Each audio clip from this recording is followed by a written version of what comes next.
Welcome. Nice to have you here for this web stream. My name is Jonathan Foust, and I'm really glad you're here. A couple announcements, and then we are going to explore a talk from about 5 years ago, which I think you may find helpful, particularly if you're finding yourself struggling finding pure equanimity these days. Wow. Okay, first of all, a big thank you to the Insight Meditation Community of Washington. They do so much great stuff here in the DC area. They host this. And a big thank you to our producer, Glenn Harrison, for getting this out to you now. Also, a big thank you to Rita Moran, our Mindful Movement leader. If you'd like to join Rita for Mindful Movement at 6:30 Eastern Standard Time, you can go to the link either on my Facebook page or my website. That will hook you up there. That'll bring you right to this class at 7:30 Eastern Standard Time on Mondays. This is all offered freely. There's no ads. There's no nothing. The whole idea here is this is available to anyone who's interested. No one's denied access.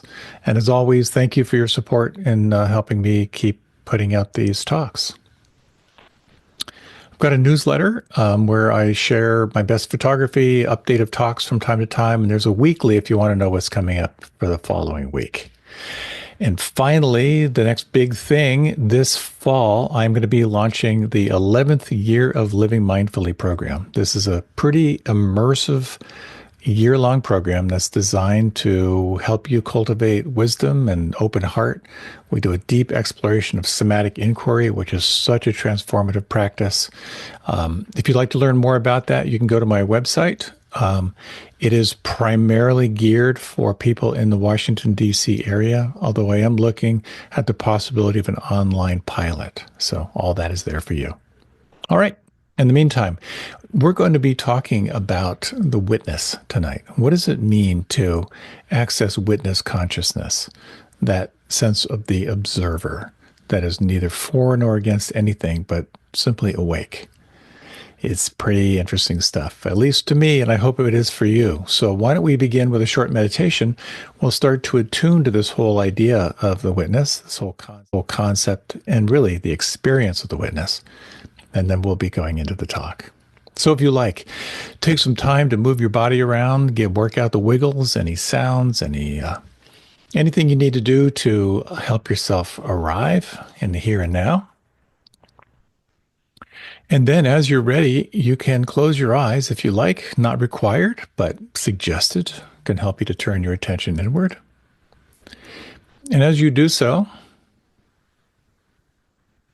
with the eyes closed, just notice this shift from the extrinsic world, that is to say, the sounds around you, the air touching your skin, the external sense of touch. And with the eyes closed, this heightened awareness of the intrinsic world. That is to say, the experience on the inside, the sense of the breath on the inside, experience of the pressure points of where you're seated. Internally registering the sound vibrations.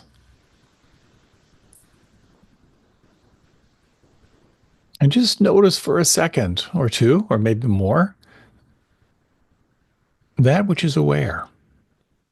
What is it that is aware of the intrinsic and the intrinsic? And just for a moment, can you locate where is that awareness?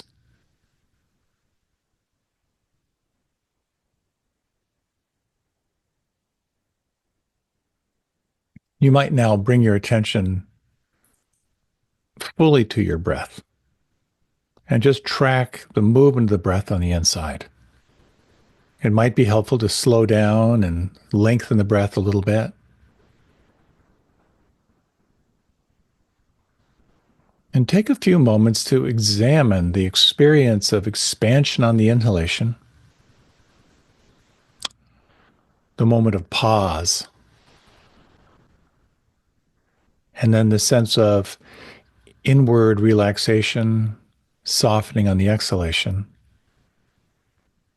And then again, the moment of pause before the in-breath. For the next few rounds of breath, just to explore how intimately you can experience the breath.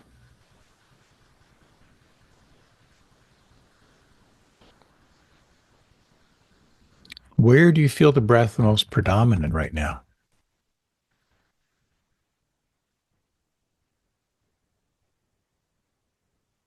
Take a few moments just to sense the whole body breathing, the whole movement of the breath.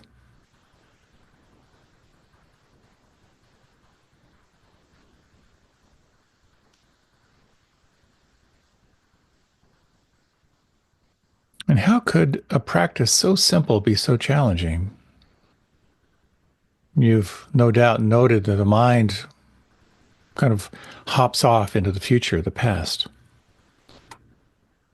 And yet there's something that is aware when the mind has wandered. You might like to now bring your attention to a very specific location of the experience of the breath on the inside. Classically, it's the nostrils or the septum, or you might narrow your attention to that subtle rising of the belly on the inhalation and the falling on the exhalation. And for the next little while, the next few minutes, let your exclusive attention be on this direct experience of the breath.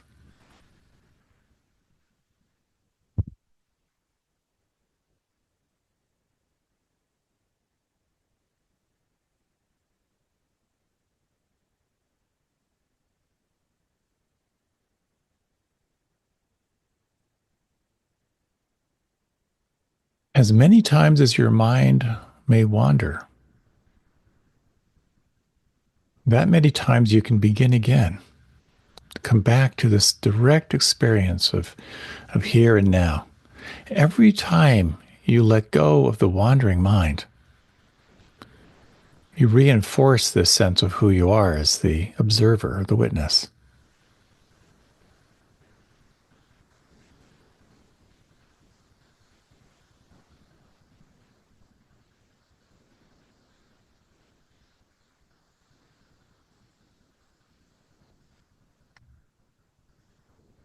If you'd like to sharpen your concentration, you might explore one of the following instructions. If the mind is particularly busy, you might count the inhalations from 1 to 5. Relaxed breath, but just counting.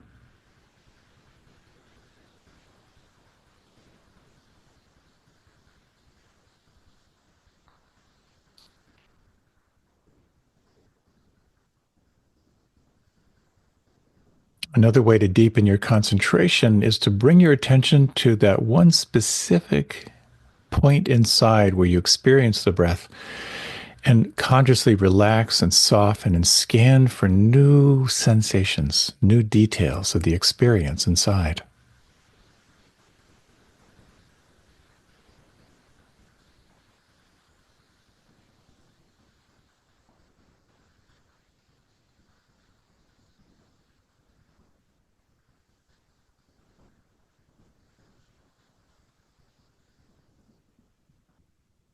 And yet another, yet subtle instruction for cultivating concentration is this next inhalation shorter or longer than the inhalation preceding it?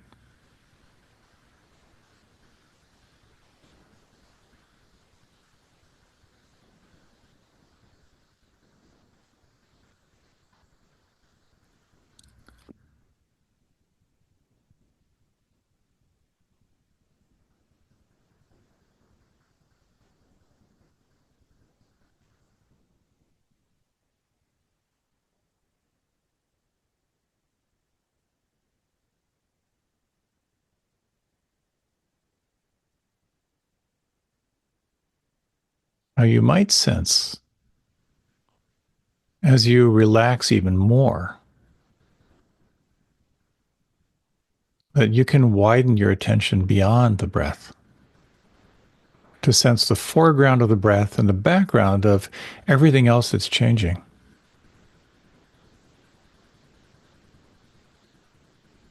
And you might explore shifting from concentration to what we could call open monitoring, to simply be aware of what's changing.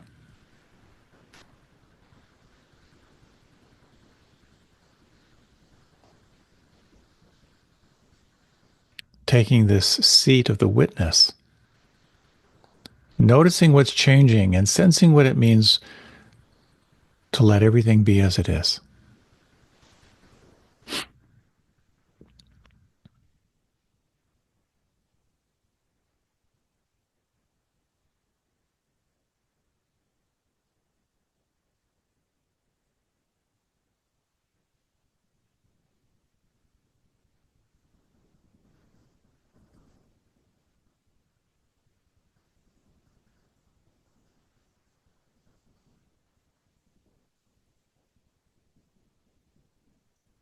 What is changing right now?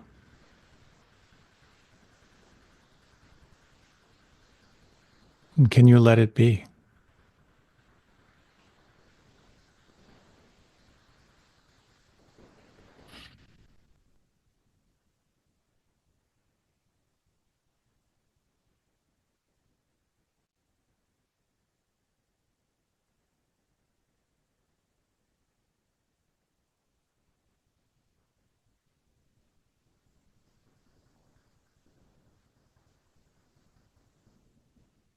You might explore now,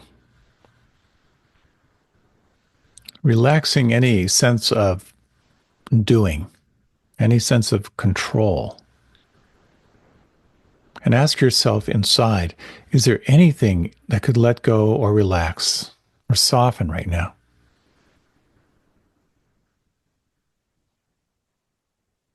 And sensing in the mind, is there anything that could relax or let go or soften right now? And sense as best you can this quality of relaxed, open awareness.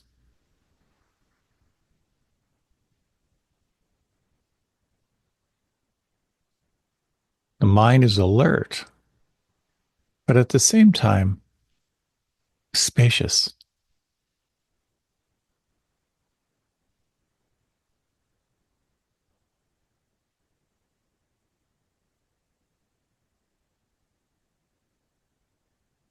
Exploring the following question: in the absence of any effort right now, what do you feel? What do you notice?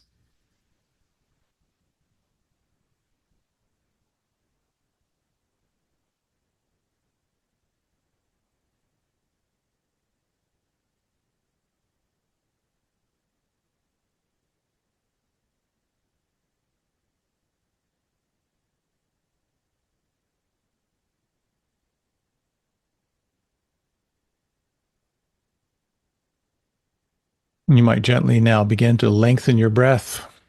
Notice where you feel the breath on the inside now. And let yourself begin to move and stretch, beginning your transition. There's no hurry, there's no rush.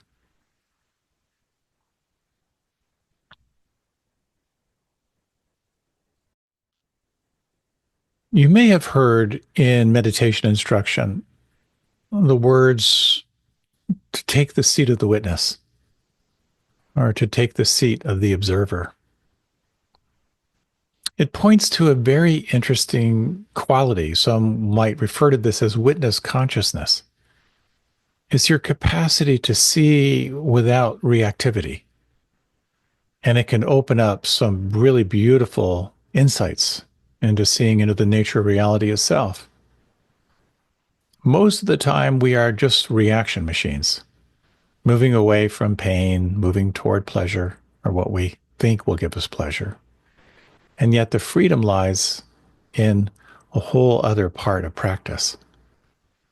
This following talk was from a number of years ago, and it's on how to awaken that sense of the witness. And with all that's going on these days, I think we could all do with a little more of the capacity for simply seeing things as they are being less reactive, and opening up the possibility of being more responsive and creative in our lives. I hope you enjoy the following talk. So many blessings in your practice. A good number of years ago, I was stung by a honeybee out on a walk. And I didn't know it until later, but I was moving into anaphylactic shock. And as a friend was very graciously driving me to the hospital, I realized that my consciousness was shifting pretty dramatically. My sense of time was getting really, really warped. I could really feel an amazing spaciousness as I felt my life kind of falling away. And I actually had a thought thinking, wow, I'm graduating early here. And that was only my late 20s. And an interesting thing happened. I remember we pulled into the hospital and I lost consciousness. And the next thing I remember, my awareness was on the ceiling. And I was looking down at 6 people working on this body. And I remember everything they said. You know, I want the IVs wide open, calling out blood pressure and so forth. And just watching this, and I remember thinking, that's just a slab of meat there on the table. And I remember thinking, it's the only way they're bringing that body back is through some kind of God's grace.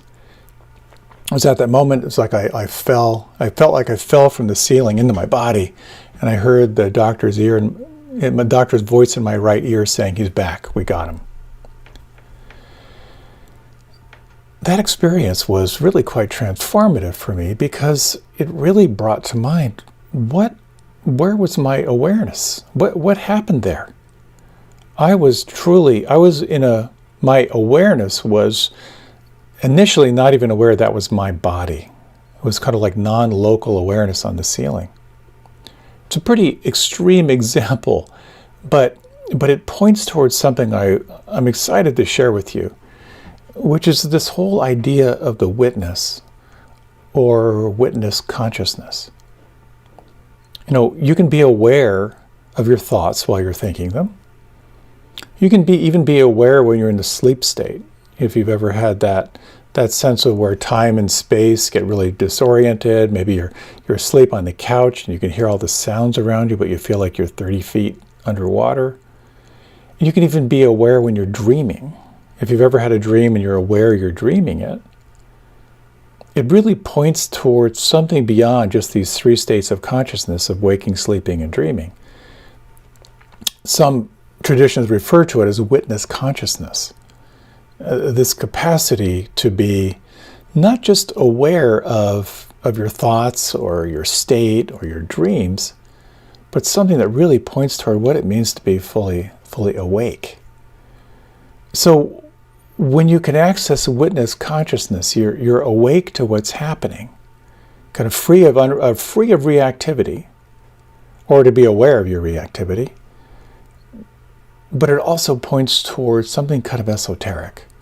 You know, what does it mean to be really free inside?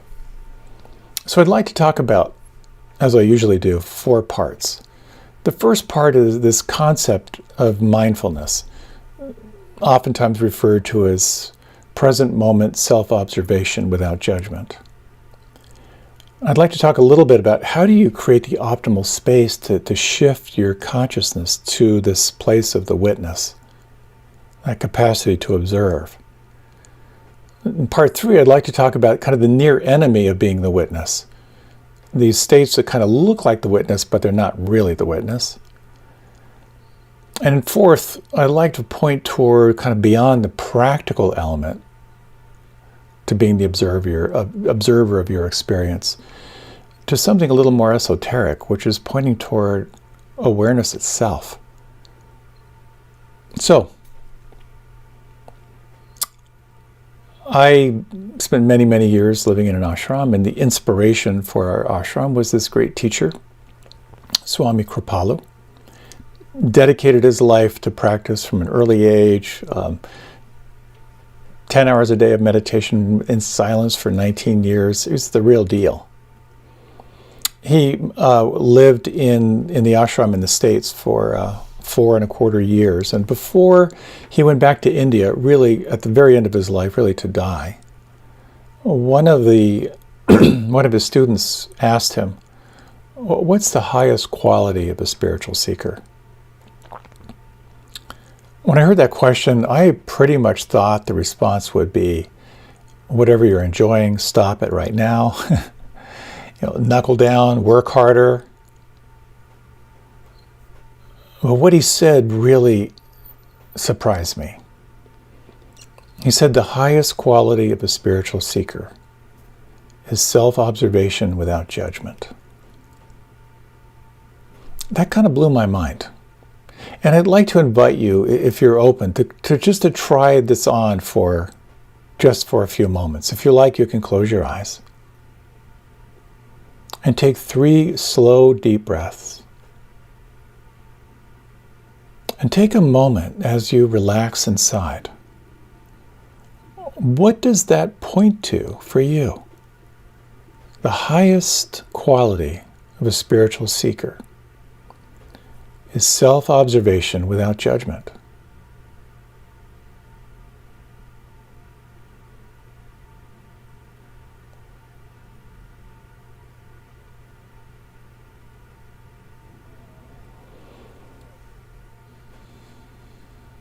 And you might deepen your breath. And just take a moment to sense the imprint of that inquiry.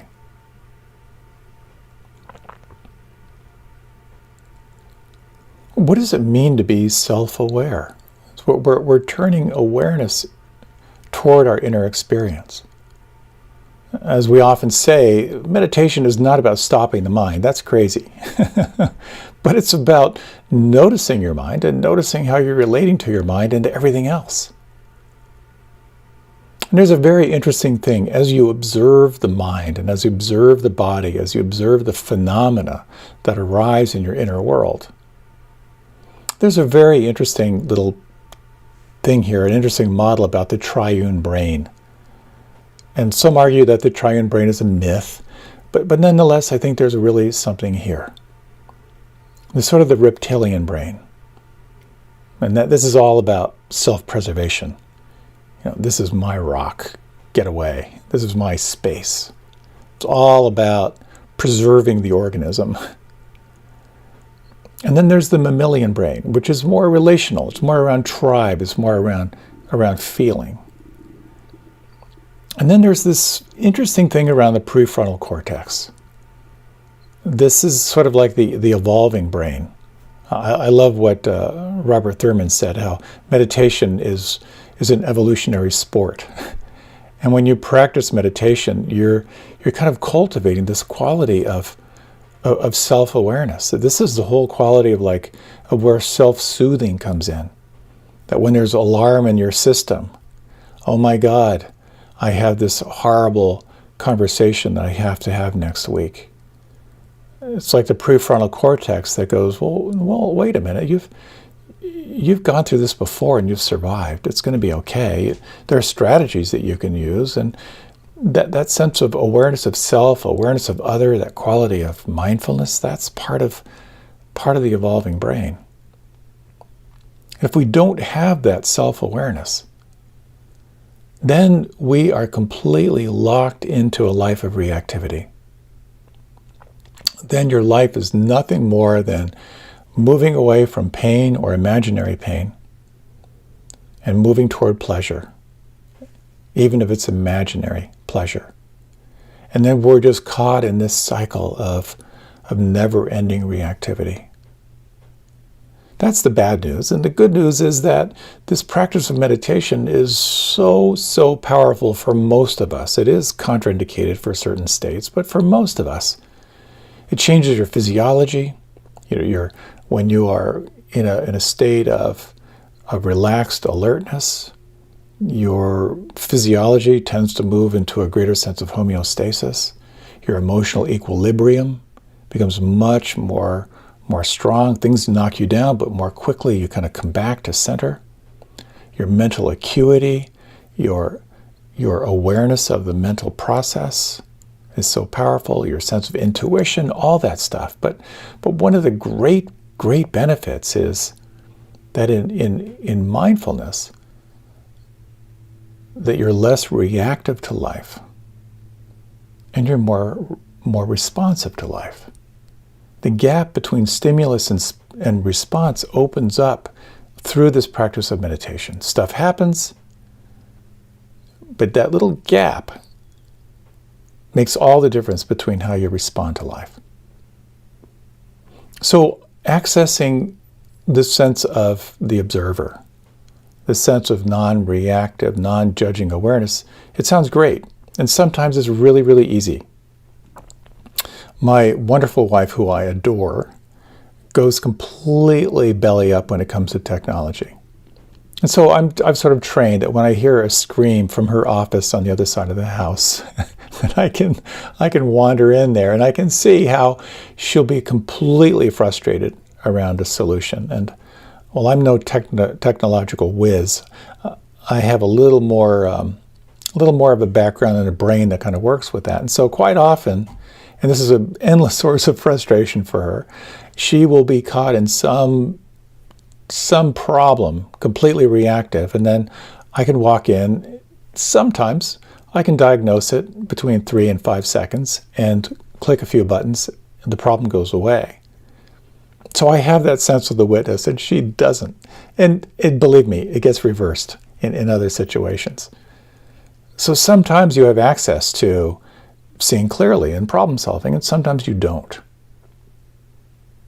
And the question becomes, how do you cultivate that sense of the observer? Quite often we are chronically around doing.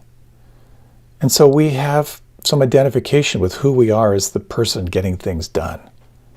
We're attached to the results. And because of that, you get frustrated when anything gets in your way. One of the most powerful retreats that I've ever done, I've shared this before, and I'll just give you a quick summary, was in my never-ending quest for self-improvement back in my ashram days. A teacher came in by the name of Rishi Prabhakar. And he led our whole community into a retreat. And I was very much in those days very into yoga and very into the practice of doing and manifesting. So yoga has a tendency to sort of feed this part of your mind that's around becoming stronger, becoming more flexible, comparing how you're doing compared to others, using concentration, the dharana practices, and cultivating, manifesting states of consciousness. But in this retreat, when he began this introduction, his little opening talk on our 3-day retreat was, he said, for this retreat, I want you to do nothing. I remember I very studiously wrote that down. And he actually saw me, because I was sitting up front, because I wanted to do this right. He saw me writing it down. He said, no, I want you to do nothing. So I wrote it down and I underlined it. And then he said, put the pen down. For this retreat, I want you to do nothing. 3 days of doing nothing? And I remember very distinctly sitting there, and we were doing techniques. We were doing breathing, pranayama techniques, and so forth. But the meditation was a do-nothing meditation. I remember very clearly looking to my right and wondering if I was doing nothing better than she was doing nothing. But it's interesting how that retreat, by the way, was one of the most profound retreats I've ever taken. I had a level of relaxation I just have never really touched into before. But what I noticed as well was in that state of doing nothing, I became more aware of what was happening. And there, of course, is this cascade of phenomena that are happening all the time, this kind of explosion of all the outer data of sensations, everything that's happening around you, everything that's happening internally as you're responding and reacting to what's going on. And this is where this practice of noting or labeling can really come in handy sometimes. And some traditions really embrace this practice of noting or labeling. Sometimes I find it to be an exquisite practice of sort of disidentifying from what's happening and really being the sense of witness. And sometimes, to be honest, it's a really irritating practice. And it's just not what I need. But I want to share with you a little bit about how this works. And then we'll just kind of try it on. You might find it helpful sometimes in your practice. The idea of noting or labeling is to notice what's happening and then name it. And you can name it just in a word. And there are a couple of ways you can do this. One is more generic. One is the sense of like just noticing when there's thinking, just to say thinking. You just note that internally, thinking. And if you're aware of sensation or mood or emotion, you can just label that as feeling. So just sort of that sense of like thinking and feeling. And what happens is when you name it, as they say in some shamanic traditions, if you name a fear, you take its power away. And maybe you don't take it all away, but you do kind of create some space between it and you. And sometimes just naming it, what you're aware of begins to dispel. You see the impermanence around it. You can explore noting and labeling in a way that's a little bit more granular. For example, if you're noting like the quality of a feeling, a sense of heat, or tingling, or a clench, or softening. You can also notice the quality of thought. If there are thoughts that are tinged with anger, you can notice anger or sadness. Or you can name a state of restlessness or sleepiness. So we'll do just a few minutes of this practice. And then I'm going to offer yet a third way you can explore this practice of labeling or noting and see how it works for you. So if you like, again, you can close your eyes. And you might take 3 slow, deep breaths. Notice where you feel the breath on the inside.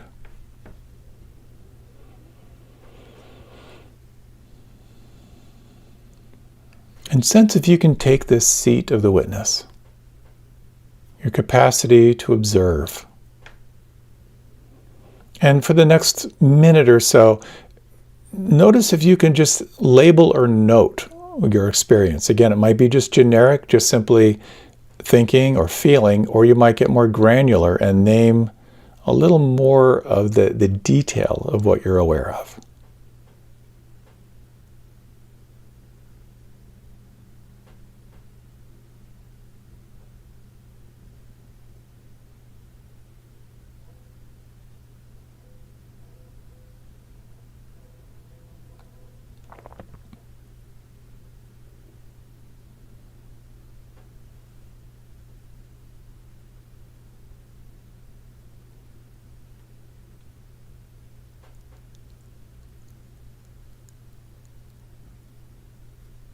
And you may notice how when you practice labeling or noting, it can have a way of sort of kind of clipping the proliferation of thinking or the proliferation of feeling. It kind of brings you back a little more quickly to this sense of the observer or the witness. Another way you can practice this is to use the words are happening or is happening. For example, sounds are happening. Or breath is happening. Or thinking is happening. Or anger is happening. And again, might continue just for another 30 seconds or so. And just try this on.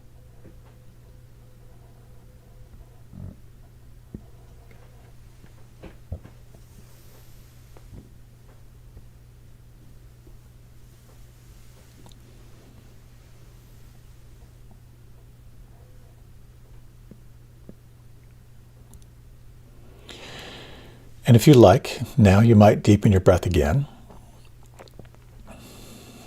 And if you like, you can let your eyes open, or you remain with them closed. No one's watching. And just take a moment to sense the kind of the impact or the imprint of that practice of labeling or noting. And you may find that by naming what's happening as it's happening, it can reinforce the sense of the witness. It can sort of help you sort of disidentify or release from what's happening and create a little bit more space, there's a little bit more of a gap.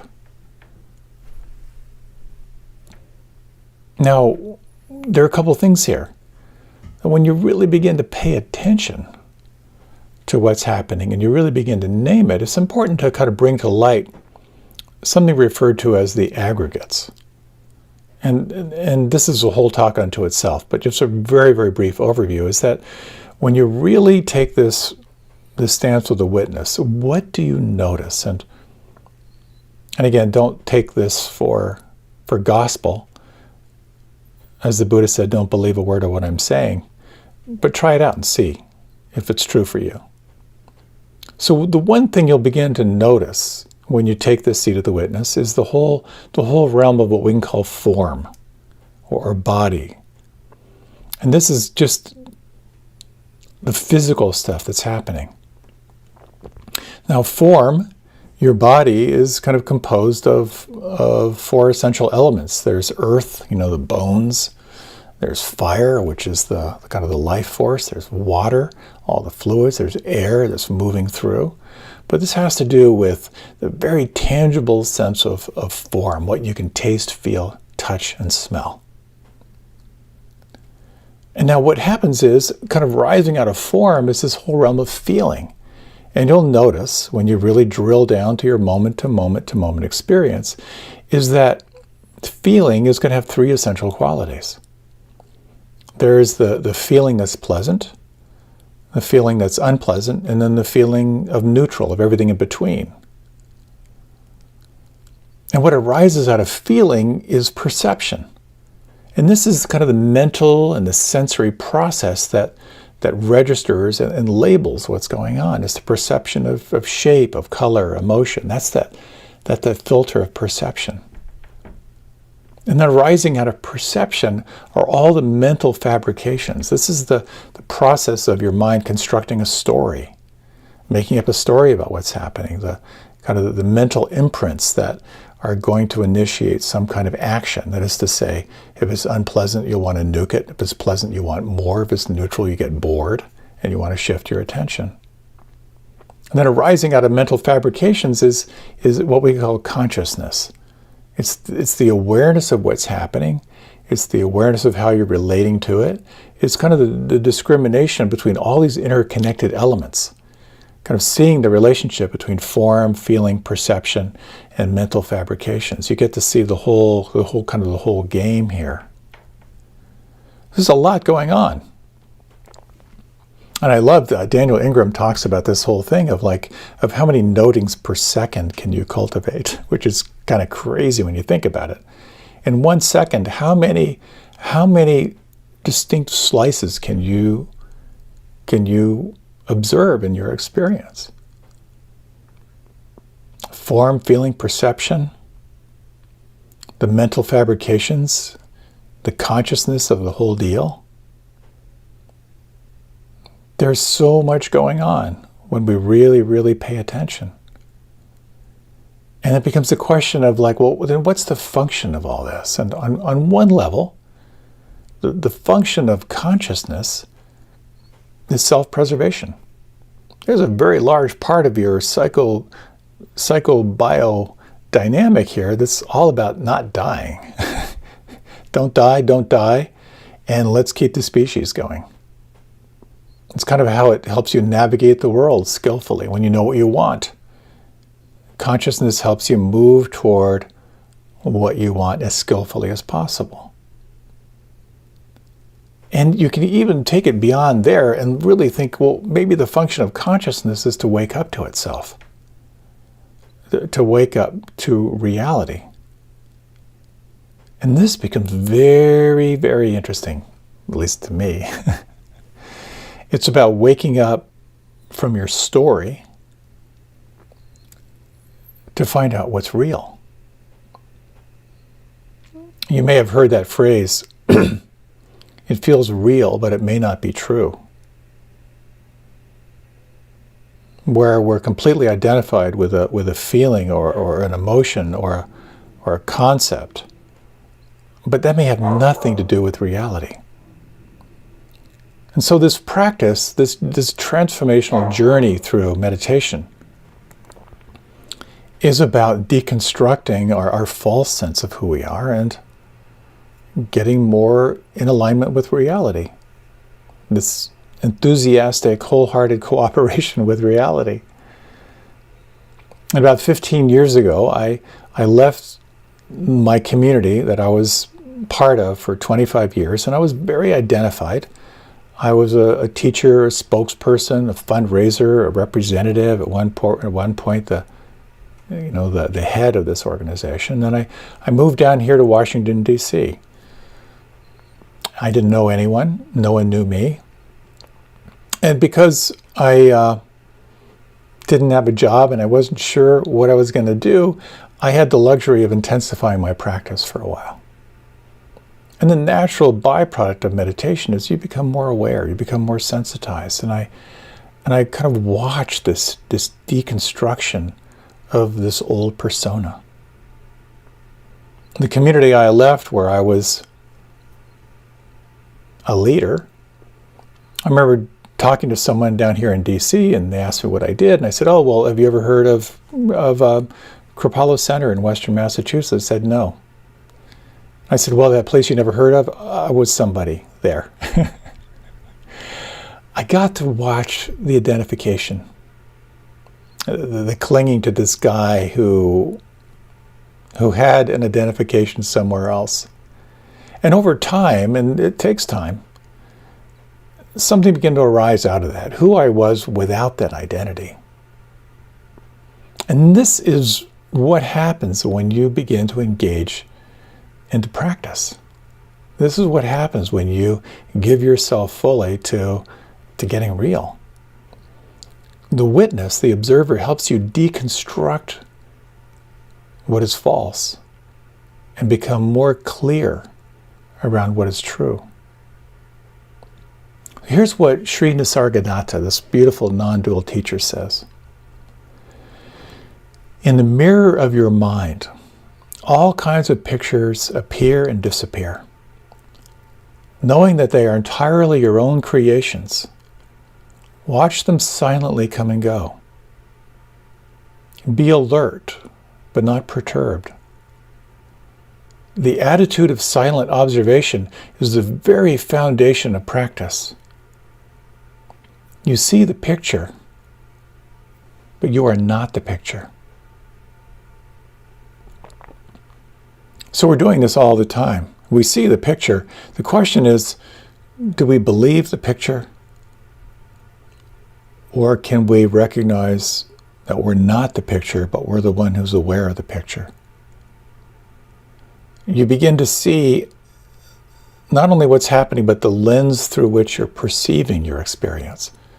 And there are three basic lenses, three basic filters that are like contact lenses, and you don't even know you're wearing them. And those three filters are greed, hatred, and delusion. Either you're looking through the lens of wanting and desire, or you're perceiving through the lens of aversion, of pushing away, or you're viewing through the lens of confusion. You're not seeing clearly, or you are seeing clearly. So cultivating the witness can be so powerful. And as I'm aware of self-observation, I'm also aware that I don't have a lot of time left, and there's a lot more I'd like to say about this. So if you take this sense of the witness, it's a very interesting thing. I remember someone told me they were on retreat, and they could really feel this sense of just noting, that sense of labeling, like, oh, a thought is happening, feeling is happening, thought is happening, feeling is happening, sadness is happening, wanting is happening, hunger is happening, etc., etc. And their experience started to become very mechanical. a very kind of sense of like it's all just cause and effect. It's just karma, and I'm just watching the wheel of karma, and it's very, very cold. And this person said they could really see, like, okay, so this is reality. Everyone dies. You know, whatever we focus on, we tend to get identified, and we become that. And there was a level of indifference that started to arise out of this sort of like cold view of life. Witness can lead to a sense of equanimity. And equanimity is a sense of steadiness. In the midst of everything that's changing, here's this kind of unbroken sense of, I'm aware of this, I'm aware of that, I'm aware of that. But the shadow side, or the near enemy of that, is like a lens of not caring, a lens of indifference, a quality of disconnection, or kind of a loss of feeling. And perhaps you can sense that sense of, it's all happening, there's nothing I can do about it, just let the wheel turn, who cares? So, what's interesting here is if you become aware of indifference, and at some point you'll become aware of like, oh, I'm kind of viewing through a lens of disassociation. I'm actually disassociating from my experience. And again, this is a natural part of the process. When you become more aware, there are two fundamental fears that arise, from what I can tell. When you take the seat of the observer, one is a fear of, I'm not going to feel anything. I'm just going to be this cold, indifferent observer, or I'm going to feel too much. I'm going to get overwhelmed by the challenges, by the shadow of life, by my fears. Inevitably, if you stay with the practice, you'll notice there's another wing that begins to arise. And the witness can really heighten the sense of wisdom. Okay, this is what's happening. I see it as it's happening, and I can actually perceive the filter through which I'm perceiving. But another wing begins to arise, and this is the wing of compassion. This is the wing of the heart that can hold it all. And it's so, I can't think of a better way to articulate it than Sri Nisargadatta. And when you really look, even through the impartial eyes of the witness, this other wing begins to come alive. And here's what Sri Nisargadatta said. It's hard to say Sri Nisargadatta without sounding intoxicated.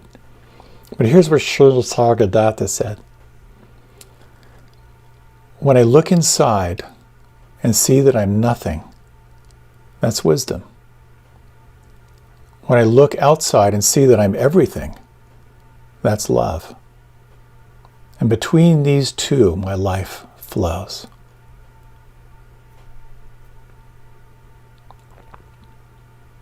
We see the inherent emptiness of phenomena rolling on.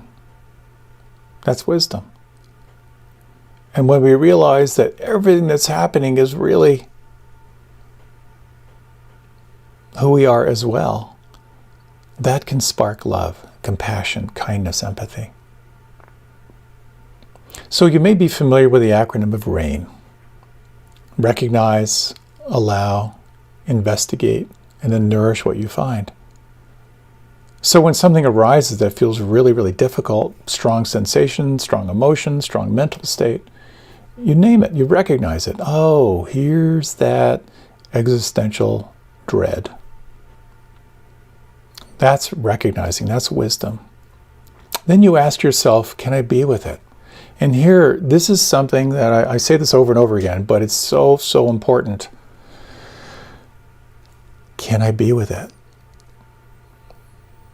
And listen, because sometimes you can't, because you're going to lose the witness. You're going to get re-traumatized. You're going to get flooded. You won't be able to be the observer. You won't be able to move into the investigation part of the practice. So sometimes you can be the witness, and sometimes you can't. And in practice, particularly when you're diving deep and you're deconstructing who you were, you can't do it. So it's very skillful. Change your attention, shift your focus. Another time when the conditions are different, you may be able to take that perspective of the witness. But the more you pay attention to the witness, the more you will also notice that you are reacting all the time. All the time. I remember once I was at an airport, and I walked by one of the bars in the airport, and they were playing a football game. There's a football game. I just sort of paused and I looked at it. I don't even know who was playing, and I noticed, why am I rooting for that team? I don't even know who they are. We do it all the time. Awareness doesn't really care, but it's our conditioning that cares. Greed, hatred, delusion, or confusion. And so there's something very powerful. When you look through the witness, these two wings come alive, you begin to see more objectively. You can begin to sense someone's point of view when you take that perspective of the witness. Oh, here's what I feel. Look, I wonder what the other person feels. The witness opens up all kinds of possibilities, and there can be this sense of, at least in my own practice, of like, oh my gosh, it's about developing the witness. That's what it's all about. If I can be the witness, I can be with anything. And yet, it opens up another question. Is there anything beyond the witness? It's kind of an age-old question of like, well, what is and where is awareness? And there's this concept of the homunculus, and this concept, through the ages of this perfectly formed you inside, like a self within the self, is kind of observing and who's aware. And I'm really sorry I'm short on time. I've only got about 5 minutes left, but I really want to point toward this because I find this so powerful. You will identify with your body, especially when you're at the dentist. You will identify with your emotions, especially when you're angry. And you'll identify with your mind pretty much all the time. But what is it that's aware? So here's an interesting thing, and I may have to do a second talk on this because this kind of gets me excited. If you like, you can close your eyes, and this may be close to our final meditation here. You might slow down and deepen your breath. Maybe draw your shoulders up toward your ears and just take a long deep breath, hold the breath, and then just drop your shoulders. And let yourself just take in these words from Sri Nisargadatta. This is 2 sentences. As you watch your mind, you discover yourself as the watcher. When you stand motionless, only watching, you discover yourself as the light behind the watcher.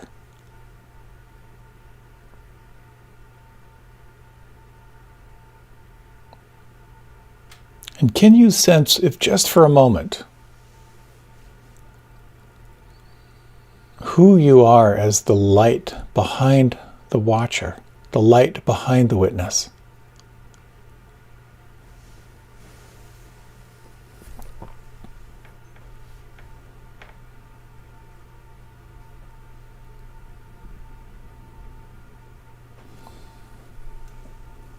As you're ready, you can deepen your breath. And if you'd like, you can open your eyes. When I woke up on the ceiling in the emergency room, looking at 6 people working on this body,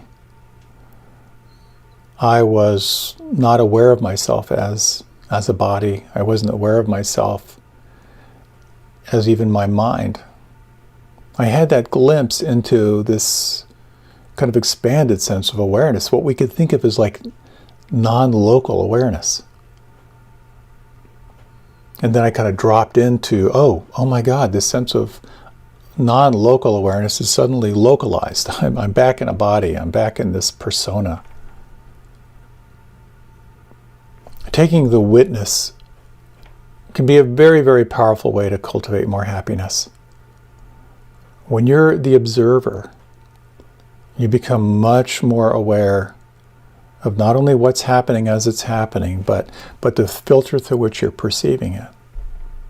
It opens your capacity for empathy, because when you're not identified, you can imagine what the other person feels, what the other person needs, and that has a profound way of opening your heart and cultivating a greater sense of wisdom and compassion.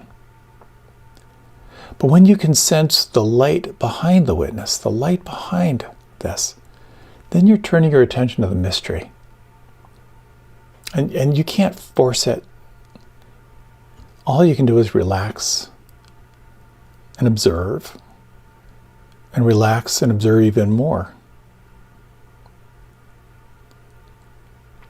So let's close with a short little reflection.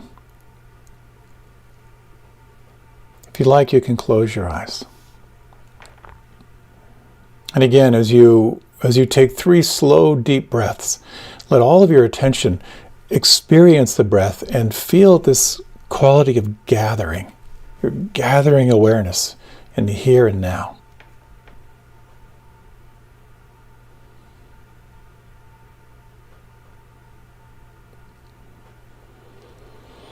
And as you are awake to your breath, can you imagine this seat of the witness?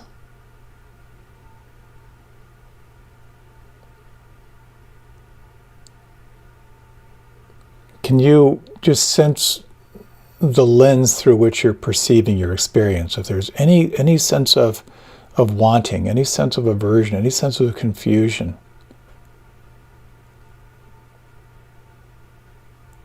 can you, if just for a few moments, open your awareness 360 degrees to everything that is changing and sense what it's like to rest in presence. You're deeply relaxed, and at the same time you're alert.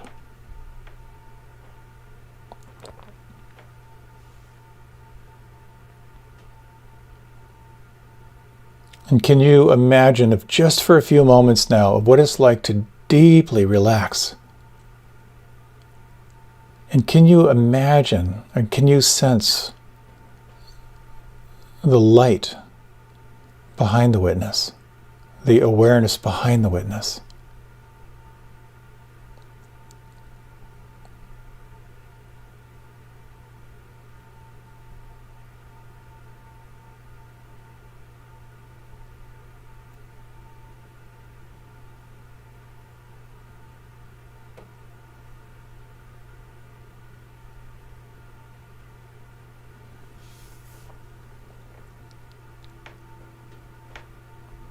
Reflecting on these words from Sri Nisargadatta,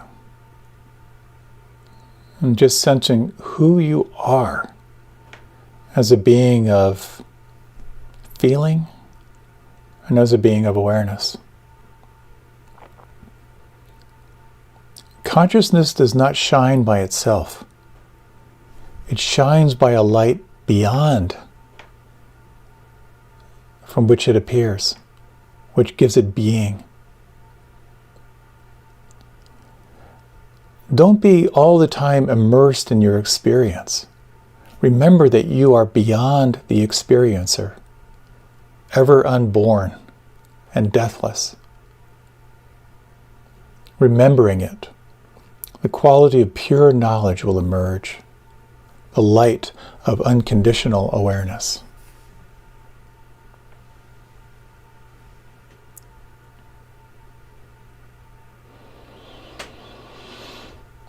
You might now deepen your breath. If you'd like, you can open your eyes.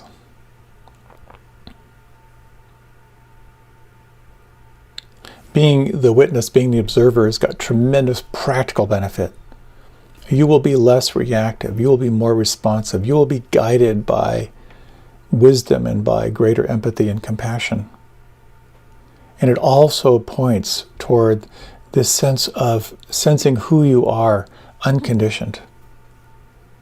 your access to who you are beyond your experience, beyond the witness.